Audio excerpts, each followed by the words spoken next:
नमस्कार. आज आपण मानव विकासाच्या घटकांपैकी ज्ञान याविषयी माहिती घेणार आहे. विकासाच्या बदलत्या संकल्पना आणि मानव विकासाचा दृष्टिकोन याविषयी आपण पहिल्या पार्टमध्ये पाहिलेलं आहे. दुसऱ्या पार्टमध्ये आपण मानव विकासाचे घटक कोणते कोणते ते का आले यावर सविस्तर चर्चा केलेली आहे. तिसऱ्या पार्टमध्ये आपण मानव विकासाच्या घटकांपैकी शिक्षण ह्याविषयी पाहिलेलं आहे. आणि आता आपण जो पाहणार आहे ते ज्ञान ह्या विषयावर पाहणार आहे. आता आपण जे स्लाइड पाहताय त्या स्लाइडमध्ये ज्ञानाची निर्मिती कशी होते ते पाहतो आहोत. डाटा म्हणजेच विस्कळीत व तुटक माहिती. ह्या विस्कळीत व तुटक माहितीला ज्यावेळेस संदर्भ जोडले जातात आणि ती संरचित केली जाते, स्ट्रक्चर्ड केली जाते, त्यावेळेस ती इन्फॉर्मेशनमध्ये कन्वर्ट होते. इन्फॉर्मेशनला कारणीमीमांसा जोडली, अनुभवाच्या आधारे कारणीमीमांसा जोडली की नॉलेजमध्ये त्याचं कन्व्हर्जन होतं, म्हणजेच ज्ञानामध्ये त्याचं रूपांतर होतं. आणि ह्या ज्ञानाला ज्यावेळेस इन्साईट किंवा अंतर्दृष्टी जोडली की त्याचं विजडममध्ये कन्वर्ट होतं, म्हणजेच प्रज्ञा किंवा दुसऱ्या शब्दात आपण सोप्या शब्दात मांडूया शहाणपण त्याला येतं. तर हे आपल्याला समजून घेणं गरजेचं आहे की डाटाचे कन्व्हर्जन इन्फॉर्मेशनमध्ये होतं. ज्यावेळेस त्याला संदर्भ जोडले जातात, संरचित केली जाते, त्यावेळेस ती इन्फॉर्मेशनमध्ये कन्वर्ट होते. आणि इन्फॉर्मेशनला कारणीमीमांसा जोडली, अनुभवाची कारणीमीमांसा जोडली की नॉलेजमध्ये कन्व्हर्जन होतं आणि नॉलेजचं विजडममध्ये कन्व्हर्जन होतं. हेच मी ह्या दुसऱ्या स्लाइडमध्ये थोडं वेगळ्या पद्धतीनं दाखवण्याचा प्रयत्न करतोय. DIKW म्हणून दुसरं काही नाही, डाटा, इन्फॉर्मेशन, नॉलेज आणि विजडम. याचं रूपांतर आपल्याला सोप्या भाषेत समजण्यासाठी आपण एक दोन उदाहरणं घेऊया. मी तुम्हाला दुसऱ्या व्हिडिओमध्ये आठवत असलं तर बघा, सशाचं उदाहरण दिलं होतं. तेच सशाचं उदाहरण मी तुम्हाला इथे देतोय जेणेकरून आपल्याला समजणं सोपं जाईल. सशाला काहीतरी आवाज ऐकू आला, म्हणजे काय हो, तर तो त्याचा डाटा झाला. ह्या डाटाला तो आवाज किती मोठा होता, कुठल्या दिशेनं आलाय, तो किती अंतरावर आहे, याची संदर्भासहित माहिती जोडली आणि त्याची संरचना केली, म्हणजेच त्याचं इन्फॉर्मेशनमध्ये म्हणजेच माहितीमध्येच त्याचं रूपांतर त्याने केलं. ह्या माहितीला त्याने कारणीमीमांसा जोडली की तो आवाज कशाचा असू शकतो, अर्थात अनुभवाच्या साह्यानं ती कारणीमीमांसा जोडली आणि त्याचं ज्ञानामध्ये रूपांतर झालं. आणि त्या सशानं ह्या निष्कर्षापर्यंत पोहोचला की हा आवाज मला धोका संबोधतो, त्यामुळं त्यातून पळून जाण्याचा त्यानं शहाणपणा केला. मला वाटतं आता बऱ्यापैकी स्पष्टता आली असेल DIKW म्हणजे काय ते. ज्यांना माहिती आहे त्यांचा विषय नाही, पण ज्यांच्यासाठी हा विषय नवीन आहे त्यांना थोडं विस्तारित स्वरूपात सांगण्याचा मी प्रयत्न करतोय. आणखीन एक उदाहरण घेऊया. मुद्दाम मी दुसरं उदाहरण घेतोय, का घेतोय हे परत सांगतो तुम्हाला. एका अंगणामध्ये एक 2 वर्षाचं मूल खेळत होतं आणि त्या मुलाला काहीतरी हलणारी वस्तू त्याला दिसली अंगणामध्ये. त्यानं त्याकडे लक्ष केंद्रित केलं. हा त्याचा डाटा झाला. त्याला काहीतरी हलणारी वस्तू दिसणं हा त्याचा डाटा झाला. त्या डाटाला त्यांनी काही संदर्भ जोडले. ते कुठले कुठले संदर्भ जोडले, किती वस्तू कुठल्या दिशेनं माझ्याकडे येते, ती किती अंतरावर आहे, ही जी त्यांनी संदर्भासहित माहिती जोडली, म्हणजेच त्या डाटाला कन्व्हर्जन त्यानं माहितीमध्ये केलं. आणि ह्या माहितीमध्ये केल्यानंतर त्यानं त्याच्या अनुभवाच्या साह्यानं काही कारणीमीमांसा जोडली. ती कारणीमीमांसा कोणती की त्याला त्याच्या पालकांनी हलणाऱ्या वस्तू खेळणी म्हणून त्याला दिल्या होत्या. मग त्यांनी हे ज्ञान तयार केलं की ही जी काही हलणारी वस्तू आहे ती माझी खेळणी आहे. आणि शहाणपणा त्यानं केला, तो त्या वस्तूशी खेळत बसला. आता ती वस्तू एक साप होती आणि तो त्याच्याशी खेळत बसला. आता मला सांगा, हाच जर अनुभव त्याला मोठेपणी आला असता तर त्याच्या संदर्भाला आणि अनुभवाला फरक पडला असता. आणि खचितच त्यांनी ज्या पद्धतीनं लहानपणी त्याच्यावर खेळलाय त्या पद्धतीनं त्यानं मोठेपणी खेळला नसता. मला हेच सांगायचं इथं की डाटाचं विजडममध्ये कन्व्हर्जन,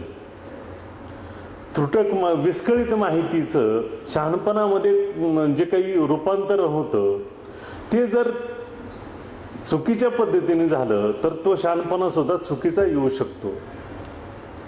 त्यासाठी जास्तीत जास्त संदर्भ आणि जास्तीत जास्त अनुभव त्याला जोडले पाहिजेत. मग ते अनुभव सहानुभव असले तरी चालतील, पण ते अनुभव आणि जास्तीत जास्त संदर्भ त्याला जोडले तर उचित शहाणपण आपल्याला येऊ शकतं.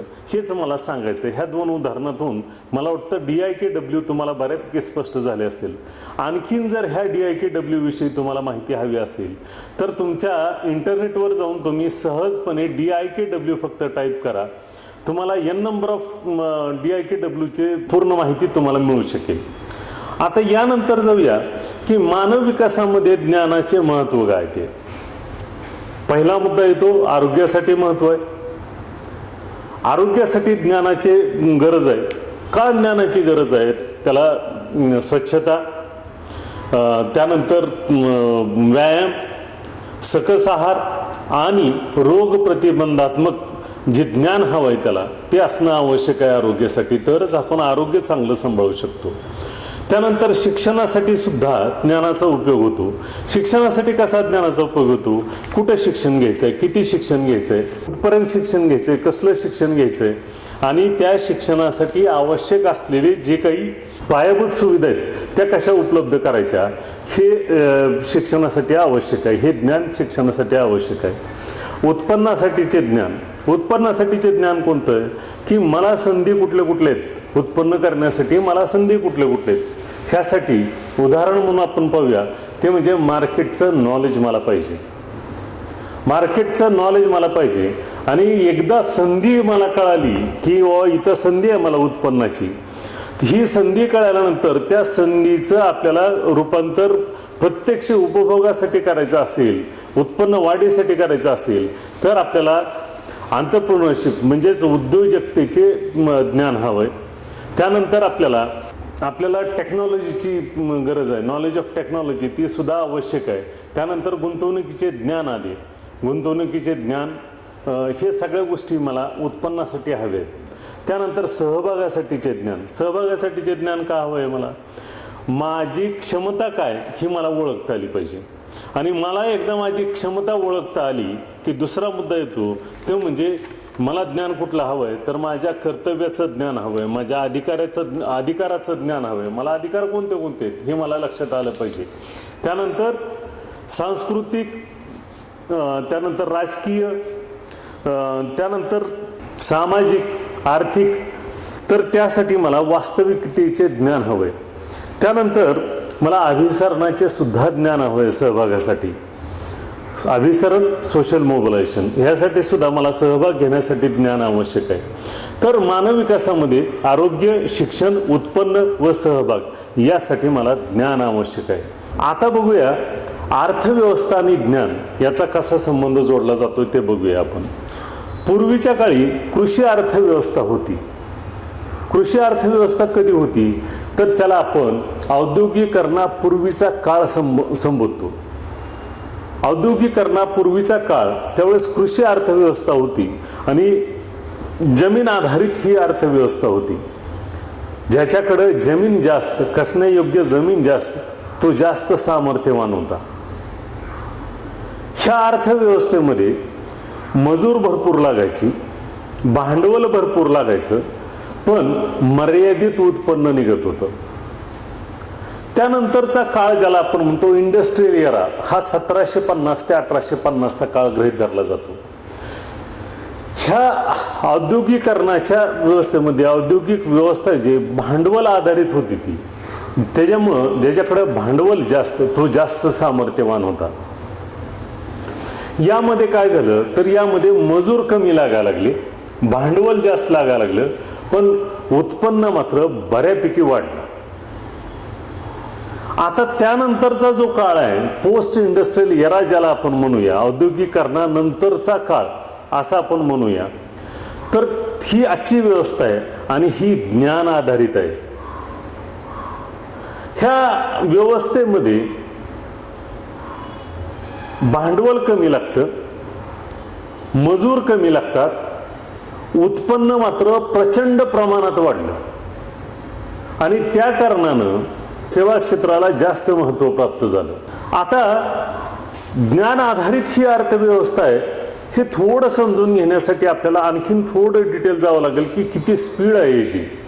तर खूप मोठी स्पीड आहे याची, कारण की अमेरिकेचे इंजिनियर होते, मूर्स म्हणायचे, त्यांनी एक लॉ मांडला होता आणि तो लॉ असा होता की दर 2 वर्षाला तंत्रज्ञानामध्ये होणारे बदल हे दुपटीच्या वेगाने असतात. त्या तंत्रज्ञानाची किंमत पूर्वीच्या तंत्रज्ञानापेक्षा तुलनेने खूप कमी असते. तुलनेने खूप कमी असते हे जर बरोबर असेल तर चीपर बाय डझन, म्हणजे जेवढे जास्त उत्पन्न किंवा जेवढे जास्त उत्पन्न तेवढी त्याची किंमत कमी झाली. त्यामुळं हे सर्वसामान्यपर्यंत पोचायला लागले.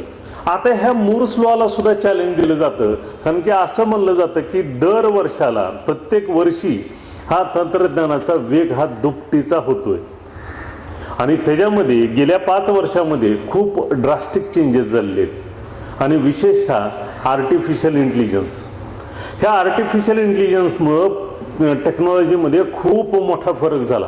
आणि टेक्नॉलॉजीमध्ये फरक झाला म्हणजेच तुम्हाला ह्या पूर्वी सांगितले मी की टेक्नॉलॉजीमध्ये बदल झाला म्हणजे अर्थव्यवस्थेमध्ये बदल होतो, सामाजिक व्यवस्थेमध्ये बदल होतो, सांस्कृतिक व्यवस्थेमध्ये बदल होतो. ह्या सगळ्या गोष्टी चैननं आल्याच. हे आर्टिफिशियल इंटेलिजन्स म्हणजे नेमकं काय, तर तुम्ही सहजपणे बघू शकता की गुगल मॅप वापरत असाल तुम्ही प्रवासामध्ये. हे गुगल मॅप म्हणजे काय, तर हे परत अजून एकदा आर्टिफिशियल इंटेलिजन्स आहे. एवढंच नाही तर तुमच्या इंटरनेटवर जे तुमचं सर्च इंजिन आहे त्यामध्ये तुम्ही जे काही पूर्वी शोधलेलं आहे तेच तुम्हाला परत दिसतं. का दिसतं, परत त्याचं कारण तेच आहे की ही आर्टिफिशियल इंटेलिजन्सची किंमत आहे. एवढंच नाही तर तुम्ही ऑनलाईन खरेदीसाठी तुम्ही काही पुटअप करता गोष्टी, तर त्याच तुम्हाला परत वापस दिसतात. का दिसतात, त्याचं परत कारण आहे अजून आर्टिफिशियल इंटेलिजन्स. अहो एवढंच नाही, तुम्ही फोनवर जेवढं काही बोलताय, जेवढं काही ठेवताय, त्यानंतर कुठं जाताय, कुणाशी चर्चा करताय, काय तुम्ही सोशल मीडिया वापरताय, कुठले कुठले सोशल मीडियामध्ये प्रकार वापरताय, हे सगळ्याच्या सगळ्या गोष्टी डाटा म्हणून स्टोरेज करून ठेवलेत. आणि हा डाटा म्हणून स्टोरेज करून ठेवल्या कारणानं मार्केटिंग सोपं झालं की तुम्हाला नेमकं काय आवडतं हे मार्केटमध्ये आणणं, मार्केट रिसर्च सोपा झाला. ह्या सगळ्याच गोष्टी आल्या. अर्थात त्याबरोबर तुमचं वैयक्तिक आयुष्य किती वैयक्तिक राहिलंय हा थोडा मोठा प्रश्नचिन्ह आहे. पण मला हे सांगायचं आहे की ज्ञान आधारित ही अर्थव्यवस्था आहे आणि ह्या ज्ञान आधारित अर्थव्यवस्थेला सगळ्यात जास्त सामर्थ्यवान कोण आहे, तर ज्याच्याकडे ज्ञान जास्त तो जास्त सामर्थ्यवान होतोय. आता दुसरा मुद्दा येतो की ज्ञान आणि समता. ज्ञान कोणाकडे आहे आणि ज्ञान कोणाकडे नाही. हॅव्स अँड हॅव नॉट्स. ज्ञान कोणाकडे आहे, तर शहरी शिक्षित, ज्ञान प्रक्रियेला कनेक्टेड असणारे आणि इंग्लिश बोलणारे हे ह्यांच्याकडे ज्ञान आहे. आता ज्ञान कोणाकडे नाही, अर्थात ग्रामीण, आयसोलेटेड, स्त्रिया, अशिक्षित आणि बोलीभाषा बोलणारी, इंग्लिश न जाणणारी, यांच्याकडं ज्ञान नाही. आणि हा गॅप खचितच मोठा आहे. मग आता प्रश्न येतो की ज्ञान निर्मिती कशी व कुठे होते. आता ज्ञान निर्मिती तुम्ही म्हणाल की हे जे DIKW तुम्ही सांगितलंय ते तर सगळीकडेच होतंय. DIKW न प्रत्येक माणूस काही ना काहीतरी ज्ञान निर्माण करतोय. होय, कबूल आहे की मान्य. पण ज्या ज्ञानामुळं ही सगळ्या व्यवस्था बदलतात, अर्थव्यवस्था बदलते, सामाजिक व्यवस्था बदलते, सांस्कृतिक व्यवस्था बदलते, ते ज्ञान निर्मिती कुठं होतंय. एखादा शेतकरी एखाद्या सोयाबीनचं वाण नवीन एखादं शोधून काढलं, त्यांनी कबूल आहे की शोधून काढलं, ते सुद्धा ज्ञानच आहे. पण त्या ज्ञानाला मान्यता मिळाली आहे का, तरच समाज स्वीकारेल ना, नंतर समाज स्वीकारणार नाही. मग ह्याची मान्यता कोण देतंय? तर वेगवेगळे विद्यापीठ देतात. त्याशिवाय शासकीय ज्या संस्था आहेत ज्यांना अशा ज्ञानाला मान्यता देण्याचे अधिकार दिलेत, अशा संस्था देतात. ह्या विद्यापीठ आणि त्या संस्था हे जोपर्यंत प्रमाणित करत नाहीत तोपर्यंत आपण त्या ज्ञानाला सगळ्यांनी स्वीकारलेलं ज्ञान असं आपल्याला म्हणता येणार नाही. मग हे कुठं होतंय? तर अर्थात त्यांना ज्ञान निर्मितीसाठी पैसा आवश्यक आहे, वेळ आवश्यक आहे, श्रम आवश्यक आहे. मग हे श्रम जे जे घेऊ इच्छित आहेत तशांना तिथं सुविधा पुरवल्या जातात आणि त्या सुविधा पुरवून ह्या ज्ञान निर्मितीला मान्यता दिली जाते. पूर्ण जगभराचा विचार करता आपल्या भारताचा सहभाग अशा ज्ञान निर्मितीमध्ये किती आहे ह्याचा जर विचार करायचा झाला तर आपल्याला परत अजून एकदा एक सगळ्यात महत्त्वाचा मुद्दा सांगण्याचा मी प्रयत्न करतोय. बघा, जगभरात 200 विद्यापीठ जे टॉपचे 200 विद्यापीठ आहेत त्यांच्याकडून जास्तीत जास्त ज्ञान निर्मिती केली जाते, म्हणून त्याला आपण टॉपचे विद्यापीठ असं म्हणतोय. ह्या 200 विद्यापीठापैकी भारताचे किती? अगदी परवाच्या 10 जून 2020च्या पेपरमध्ये, इंडिया टुडेमध्ये आलं होतं, इंडियन एक्सप्रेसमध्ये आलं होतं, बाकीच्याही पेपरमध्ये आलं होतं, तुम्ही पाहू शकाल. आणि त्या 200 विद्यापीठापैकी भारतामध्ये फक्त 3 विद्यापीठ आहेत. आणि ते 3 विद्यापीठ म्हणजे IIT मुंबई, IIT दिल्ली आणि IISc बेंगलोर. हे तिन्ही विद्यापीठ पहिल्या 150 मध्ये नाहीत. मग आपल्या भारताच्या लोकसंख्येचा विचार करता ह्या 200 विद्यापीठापैकी फक्त 3 विद्यापीठ जर टॉपच्या 200 मध्ये असतील तर आपण खरोखरच ज्ञान निर्मितीच्या जागतिक प्रक्रियेशी आपण काही तुलना करू शकू का? तर नाही. म्हणूनच निष्कासन हा शब्द वापरला. एक्सक्लुडेड आहेत आपण. पूर्ण लोकसंख्येच्या प्रमाणात जर बघायला गेलं तर आपण एक्सक्लुडेड आहेत, ज्ञान निर्मितीमध्ये कुठंच नाही. ह्यासाठी प्रयत्न होणं गरजेचं आहे. आता प्रश्न पडतो की ज्ञान मालकी सामूहिक आहे का खाजगी आहे? आता परत अजून एकदा, ज्ञानाला पायाभूत सुविधा लागतात, भांडवल गुंतवणूक लागते. पायाभूत सुविधा अर्थात श्रम घेण्यासाठी, वेळ घेण्यासाठी वेळ पाहिजे, त्याला ह्या सगळ्या गोष्टी पाहिजेत आपल्याला. त्या पायाभूत सुविधा उपलब्ध करून दिल्या पाहिजेत आणि भांडवलाची गुंतवणूक लागते. आपण बघता गेल्या 3ऱ्या व्हिडिओमध्ये पाहिलं आपण की शिक्षणासाठी 6% तरतूद आपल्या एज्युकेशनमध्ये असली पाहिजे. तेवढी तर आपण करतच नाहीयेत. पण जेवढी करतोय त्याच्यापैकी ज्ञान निर्मितीला किती देतोय हाही दुसरा सगळ्यात मोठा प्रश्न आहे आपला. त्यामुळं ह्या पायाभूत सुविधा जे काही आहेत त्या पायाभूत सुविधा सुद्धा आपण पाहिजे तशा देत नाहीयेत, किंवा जेवढ्या आहेत त्या तरी ॲक्सेसेबल आहेत का, हा सगळ्यात मोठा प्रश्न आहे. आता प्रश्न राहतो की ज्ञान सार्वजनिक आहे का खाजगी वस्तू आहे? मी हा प्रश्न तुम्हालाच विचारतो. तुम्ही सांगा मला, ज्ञान हे सार्वजनिक आहे का खाजगी वस्तू? फक्त एवढा एकच मुद्दा मी मांडू शकतोय तुमच्या पुढं की इंटेलेक्च्युअल प्रॉपर्टी, बौद्धिक संपदा, यासाठी आपण पेटंट ऍक्ट आणला. पेटंट ऍक्ट आणण्या पाठीमागचा सगळ्यात मोठा उद्देश जो होता तो उद्देश हा होता की संशोधनकर्त्याला प्रोत्साहन मिळावे. हा सगळ्यात मोठा उद्देश होता. ही गोष्ट सांगू शकतोय तुम्हाला मी. आता दुसरा प्रश्न राहतो की लोकांकडे परंपरागत ज्ञान नाहीये का? हो आहे की. ज्याच्यावर आपला अभिमान स्वाभिमान टिकलेला आहे असे लोकांकडे परंपरागत ज्ञान आहे, नाही असं नाही. पण त्या ज्ञानाला प्रमाणित केलेलं आहे का? आणि जर प्रमाणित केलेलं नसेल तर मग त्याला ज्ञानाला ज्ञान म्हणूया का, किंवा समाज त्या सगळ्या गोष्टीला स्वीकारेल का? सपोज एखाद्या गोष्ट आपण विचार केला की तुमच्या पपईवरचा किंवा तुमच्या कुठल्या पिकावरचा व्हायरसवर तुमच्याकडे काहीतरी औषध आहे आणि तुम्ही ते तुमच्या शेतात वापरता व त्या पद्धतीने त्याचा कंट्रोल करता व्हायरसवर. हे जे काही ज्ञान आहे तुमच्याकडं, ह्या ज्ञान कधी आपल्याला समाज मान्य होईल? जोपर्यंत त्या विद्यापीठाकडून किंवा त्या मान्यताप्राप्त संस्थेकडून प्रमाणित केलं जाणार नाही तोपर्यंत त्याला आपण ज्ञान, प्रमाणित केलेलं ज्ञान असं म्हणू शकणार नाही. ह्यासाठी प्रयत्न करायला हवेत. आता जी स्लाइड आपण पाहतोय, माहिती, ज्ञान आणि जीवनकला, ह्याच्यामध्ये ह्याला इंग्लिशमध्ये खूप साधा सोपं शब्द आहे आणि ते म्हणजे नॉलेज वॉरफेअर. हे नॉलेज वॉरफेअर समजण्यासाठी आपल्याला थोडं पूर्वीपासून पाहावं लागेल. ते पाहताना आपल्याला लक्षात येईल की औद्योगिकरणापूर्वीचा जो काळ होता त्या काळामध्ये सामर्थ्यवान कोण होतं, तर ज्याच्याकडे जमीन जास्त तो जास्त सामर्थ्यवान होता. युद्ध कशाने खेळली गेली, तर पारंपरिक शस्त्रास्त्राने खेळली गेली. औद्योगिकरणाच्या काळामध्ये, औद्योगिकरणाचा जो काळ होता, इंडस्ट्रियल एरा ज्याला आपण म्हणतो, त्याच्यामध्ये सामर्थ्यवान कोण होतं, ज्याच्याकडे भांडवल जास्त, सगळेत जास्त सामर्थ्यवान होते. लढाई कशाने खेळली गेली, तर आधुनिक शस्त्रास्त्राने खेळली गेली. आता जो पोस्ट इंडस्ट्रियल एरा ज्याला आपण म्हणतो, ह्याच्यामध्ये सामर्थ्यवान कोण आहे, तर ज्याच्याकडे ज्ञान जास्त तो जास्त सामर्थ्यवान आहे. मग युद्ध कशाने खेळली जाणार आहेत, तर युद्ध माहिती आणि ज्ञानानेच खेळली जाणार आहे. म्हणून ह्याला नाव आहे नॉलेज वॉरफेअर.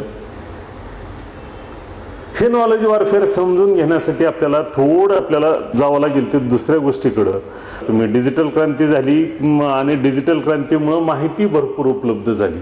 डिजिटल क्रांतीमुळे काय झालं की आपल्याला सामान्याकडे मोबाईल आला, टीव्ही आला, सर्वत्र आला टीव्ही, मोबाईल सगळ्यांकडे आला. त्यानंतर नियतकालिका आपल्याला सहजपणे सगळीकडे बघू शकतो. रेडिओ तर एकदम कॉमन झाला. मग हे सगळे साधनं जे आहेत, हे साधनं आपल्याला सहजपणे उपलब्ध होऊ लागली आणि त्याच्यामुळं माहितीची क्रांती झाली. डिजिटल क्रांतीमुळं माहितीची क्रांती झाली आणि ह्या माहितीच्या क्रांतीमुळं भरपूर माहिती आपल्याकडं सहजपणे उपलब्ध होऊ लागली. पण ह्या माहितीवर नियंत्रण कोणाचं, जे आपल्याकडे माहिती मिळते ह्याच्यावर नियंत्रण कोणाचं, तर याच्यावर नियंत्रण, इंटरनेटच्या माहितीवरचं नियंत्रण हे आयकॅनचं आहे. आयकॅन म्हणणारी एक संस्था आहे, internet corporation for assigned names and numbers असं त्याचं पूर्ण नाव आहे. आणि त्या संस्थेवर नियंत्रण कोणाचं आहे, तर अमेरिकेच्या कॉमर्स डिपार्टमेंटचं नियंत्रण. आता हे नियंत्रण ठेवणं का गरजेचं आहे, तर परत अजून एकदा दोन विभाग आपण बघूया, माहिती असणारे आणि माहिती नसणारे. मगच आपण हॅव्ज अँड हॅव नॉट्सवर बोललोय. हॅव्ज अँड हॅव नॉटचा गॅप मोठा कशामुळे झाला, तर ह्याच्यामुळे झालाय की टेक्नॉलॉजीमुळं माहिती मिळवू शकणारे, त्याचं साधनं असणारे आणि साधनं नसणारे आणि माहिती मिळवू न शकणारे, असा हा गॅप तयार झालाय. एवढंच नाही तर त्याच्या पुढे जाऊन आपण बघूया. एक उदाहरण देतोय तुम्हाला. ह्याच्यामधला जो पहिला मुद्दा आहे आपला, माहिती ज्ञानाची उपलब्धता कमी करणे, हे जो उदाहरण तुम्हाला देऊ इच्छितोय. चीनी राज्यकर्त्यांनी काय केलं, तर चीनी राज्यकर्त्यांनी त्यांना जेवढं लोकांना दाखवायचंय तेवढेच फक्त संकेतस्थळ चीनी लोकांना उपलब्ध करून दिली आणि बाकीच्या संकेतस्थळावर सेन्सॉर केलं, म्हणजे ते दाखवतच नाही. चीनमध्ये सगळं इंटरनेटवरची माहिती तुम्हाला उपलब्ध होऊ शकत नाही, कारण की ती सेन्सॉर्ड आहे. आपल्या देशामध्ये ही येणारच नाही सेन्सॉरशिप असं म्हणणं धाडसाचं ठरेल. आपल्याकडे सुद्धा येऊ शकेल, फक्त ती कुठल्या तरी पडद्याआड असेल, म्हणजे मग धार्मिक पडद्याआड असेल, राजकीय पडद्याआड असेल किंवा आणखीन कुठलं तरी त्याला राष्ट्रप्रेमाचं काहीतरी नाव जोडलं जाईल. हे अनेक गोष्टी आहेत ज्याच्यामुळे आपल्याला ही सेन्सॉरशिप येऊ शकतं. काय येऊ शकतं ही सेन्सॉरशिप, तर जागतिक जेवढे सत्ताधारी आहेत, प्रस्थापित सत्ताधारी आहेत, त्यांना सर्वसामान्यांना हे सगळं माहिती आणि ज्ञान पुरवणं हे परवडणारं नाही. म्हणून तर चीनने सेन्सॉरशिप केली संकेतस्थळावर. म्हणजेच काय, तर उपलब्धताच कमी करून टाकली. उपलब्धता कमी केली म्हणजे काय केलं, तर जेवढी माहिती त्यांना द्यायची तेवढीच दिली, बाकीची सगळी वगळून टाकली. माहितीच नाही, डाटाच नाही, तर येणारं शहाणपण कुठून येणार आहे, ती येणारच नाही. त्यामुळे मला वाटतं पहिला मुद्दा तुम्हाला कळाला असेल. आता दुसऱ्या मुद्द्याकडे येऊया आपण, की माहितीचं विकृतीकरण करणं, माहिती ज्ञानाचं विकृतीकरण करणं.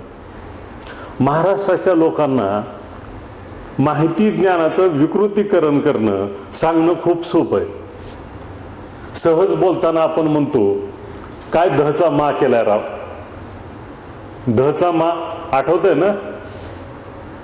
धचा मा करणं म्हणजे काय, तर माहितीमध्ये किंवा ज्ञानामध्ये असा चपखल बदल करणं की जेणेकरून जी हवी तेवढीच माहिती दुसऱ्याला पोचली जाईल, जी नको असलेली माहिती दुसऱ्याला पोचवली जाणार नाही. त्याला आपण माहितीचं विकृतीकरण करणं असं आपण म्हणतो. आता तिसरा मुद्दा आपण पाहूया, माहितीचा महापुराण. माहितीचा महापुराण म्हणजे त्याला इंग्लिशमध्ये आपण ओव्हर क्राउडिंग असं म्हणतो. कशाची ओव्हर क्राउडिंग, तर जी महत्वाची माहिती आहे ती माहिती अगदी लहान सांगायची आणि बाकीच्या जे माहिती आहेत त्या खूप मोठ्या मोठ्यानं सांगायच्या. आपण नियतकालिकामध्ये बघू शकतो किंवा टीव्हीवर बघू शकतो, जी महत्वाची माहिती आहे ती अगदी थोडक्यात सांगायची आणि बाकीच्या ज्या माहिती आहे त्या मात्र खूप मोठ्या मोठ्या नियतकालिक पूर्ण बाकीच्या बातम्यांनी भरून आणि जी महत्वाची बातमी आहे त्याला मात्र अगदी छोटं रूप द्यायचं. यानं काय होईल तर आपलं लक्ष जे आहे ते आपलं लक्ष त्या मुख्य बातमी माहितीकडे जाणारच नाही. आपलं लक्ष हे दुसऱ्याच माहितीकडे जाईल. म्हणजेच काय, तर त्या महत्वाच्या माहितीला ओव्हर क्राउडिंग केली दुसऱ्या सगळ्या बातम्यांना, ह्याचा महापूर आणला आणि ही बातमी जी महत्वाची होती ती तशी छोटी राहू दिली. हे युद्धतंत्र वापरलं जातं जेणेकरून महत्वाची माहिती तुमच्यापासून लांब ठेवली जाते. त्याच्यानंतरचा मुद्दा येतो ते म्हणजे नष्ट करणे, माहिती ज्ञान नष्ट करणे. इतिहासामध्ये पाहिजे तेवढे उदाहरण तुम्हाला सापडू शकतील की माहिती आणि ज्ञान नष्टच करून टाकलं. त्याचं विकृतीकरण करत बसलं नाहीत, काही करत बसलं नाहीत, त्याला डायरेक्ट नष्ट करून टाकले त्या माहिती आणि ज्ञानाला. एकदा माहिती ज्ञान नष्ट करून टाकलं की पुढचं येणारं शहाणपण यायचं कामच राहिलं नाही काही. आत्ताच्या युगामध्ये माहिती नष्ट करणं थोडं जड झालंय, कारण की इंटरनेटवर ही सगळी माहिती उपलब्ध होऊ लागली आहे. इंटरनेटवर टाकल्यानंतर माहिती नष्ट करणं थोडं अवघड होऊन बसलंय. पण ही कला मात्र त्या युद्धामध्ये वापरली जाते एवढं मात्र निश्चित. त्यानंतरचा मुद्दा येतो चुकीचे ज्ञान किंवा माहिती देणे, म्हणजे खरी माहिती दडवायची आणि खोटी माहितीच दुसऱ्यांना देऊन टाकायची. खरी माहिती दडवायची आणि दुसरी द्यायची, डिसेप्टिव्ह ज्याला आपण म्हणू. अशी चुकीची माहिती दिली की येणारं शहाणपण 100% चुकीचंच येणार आहे. अशी ही युद्धनीती खेळली जाते. आणि ही युद्धनीती कोणाविरुद्ध कोण खेळतंय, सामान्य लोकांना सामान्यच ठेवण्यासाठी ज्यांना ज्यांना ही गोष्ट गरजेची वाटते त्या सर्वांकडून ही युद्धनीती खेळली जाते. तुम्ही आसपासच्या दैनंदिन जीवनामध्ये पाहू शकता, तुम्हाला कितीतरी उदाहरणे ह्या विषयीची दिसू शकतील.